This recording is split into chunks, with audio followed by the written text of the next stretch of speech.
மாதம்பட்டி ரங்கராஜ் மீது சட்டப்படி நடவடிக்கை எடுக்க கோரி சென்னை காவல்துறை ஆணையருக்கு மாநில மகளிர் ஆணையம் கடிதம் அனுப்பியிருக்கிறது. இது தொடர்பான முழு விவரங்களோடு இணைகிறார் நமது செய்தியாளர் சாலமன்.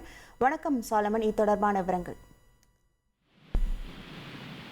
திருமணம் செய்து கொண்டு கர்ப்பமாக்கி மோசடி செய்து விட்டதாக சமையல் கலை நிபுணரான மாதம்பட்டி ரங்கராஜ் மீது ஆடை வடிவமைப்பாளர் ஜாய் கிறிசல்டா சிறிது நாட்களுக்கு முன்னதாக அவர் காவல் ஆணையர் அலுவலகத்தில் ஒரு புகார் ஒன்றை கொடுத்தார்.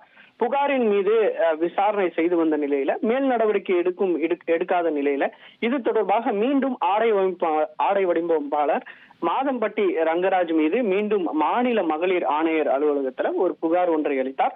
இந்த புகாரின் மீது இருவருக்கும் சம்மன் அனுப்பப்பட்டு இருமுறை அவர்கள் நேரில் ஆஜராகி விசாரணை செய்யப்பட்டது. இந்த நிலையில மூன்றாவது முறையாக அவர்களுக்கு சம்மன் அனுப்பப்பட்ட நிலையில ஜாய் கிறிசல்டா அவர்களுக்கு குழந்தையானது பிறந்ததால அவர் ஆஜராகவில்லை.